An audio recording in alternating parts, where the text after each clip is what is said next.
우리는 우리의 아이와 친구들과 직원들의 육체를 위한 영양분을 제공해준다. 하지만 그들의 자존심에 저 양분을 공급해주는 경우는 얼마나 드문 일인가. 우리는 그들에게 쇠고기와 감자를 먹이며 에너지를 축적하게 만들어준다. 하지만 우리는 그들의 기억 속에 오랫동안 자리 잡고 샛별의 음악처럼 울려 퍼질 친절한 인정의 말은 하지 않는다. 몇몇 독자들 중에는 여기까지 글을 읽다 지금쯤 캐캐묵은 말이라니, 아첨이라니, 그럴듯한 말이라니, 아부라니, 나도 그런 걸 시도해 보았지. 하지만 소용이 없었어. 특히 똑똑한 사람들한테는 말이야. 라고 말하는 사람도 있을 수 있다. 물론 현명한 사람들에게는 아첨은 효과가 없는 경우가 많다. 아첨은 천박하고 이기적이고 정직하지 못한 것이다. 아첨은 보통 실패하고 또 그러는 게 당연하다. 그러나 몇몇 사람들이 워낙 인정에 굶주리고 인정을 갈망하며 진정한 인정이 아니어도 아무 것이나 집어삼키는 것도 사실이다. 마치 굶주린 사람이 풀과 지렁이라도 먹듯이 말이다.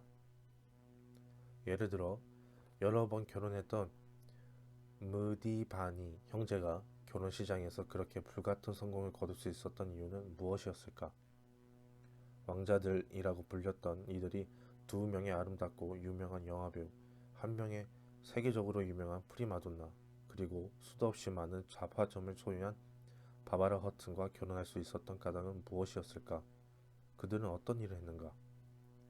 아델라 로저스 세인트 존은 리버티, 지고의 리버티 지에 기고한 글에서 다음과 같이 썼다. 이들이 여성들에게 매력 있는 이유는 많은 사람들에게 오랫동안 풀리지 않는 수수께끼였다.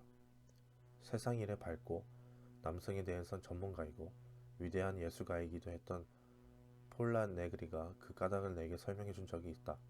그녀는 말했다. 이들은 내가 만난 그 어떤 남자들보다 아첨하는 방법을 잘 알아요. 아첨이라는 기술은 지금과 같은 현실적이고 유머가 중요한 시대에는 잊혀버린 기술이죠. 확신하건대 그게 무디바니 형제가 여성들에게 매력이 있는 비결이에요. 심지어 빅토리아 여왕도 아첨을 좋아했다.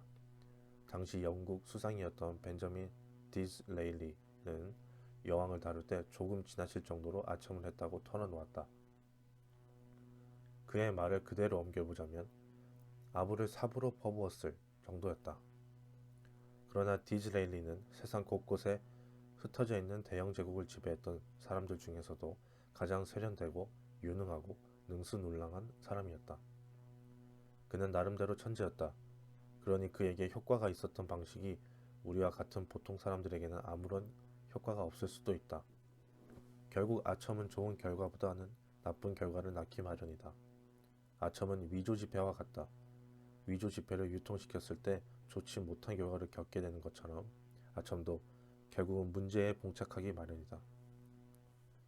인정과 아첨의 차이는 무엇일까? 간단하다. 하나는 진심이 담긴 것이고 하나는 진심이 없는 것이다. 하나는 마음에서 나오고 다른 하나는 입에서 나온다. 하나는 이기적이지 않고 다른 하나는 이기적이다. 인정은 모든 사람들이 칭찬하지만 아첨은 모든 사람들이 비난한다. 최근에 멕시코시티 차플레펙 궁전에서 알바로 오브레곤의 흉상을 본 적이 있다. 흉상 아래에는 오브레곤 장군의 인생관을 보여주는 금원이 조각되어 있었다. 당신을 공격하는 적들을 두려워 말라. 당신에게 아첨하는 친구들을 두려워해라. 아니다. 나는 결코 아첨을 제안하고 있는 게 아니다. 그와는 거리가 멀다. 내가 말하고 있는 것은 새로운 삶의 방식이다. 다시 한번 말하겠다. 나는 새로운 삶의 방식에 대해 말하고 있는 중이다. 영국 왕 조지 5세는 버킹엄 궁전에 있는 서재의 벽에 6개의 격언을 적어 놓도록 했다고 한다. 그 중 하나는 다음과 같다. 싸구려 칭찬을 받지도 하지도 않도록 인도하소서. 싸구려 칭찬, 그것이 바로 아첨이다. 한 번은 그럴듯한 아첨의 정의를 읽은 적이 있다. 여기에서 다시 말해보겠다. 아첨이란 다른 사람이 스스로에 대해 생각하는 바를 정확히 그대로 말해주는 것이다.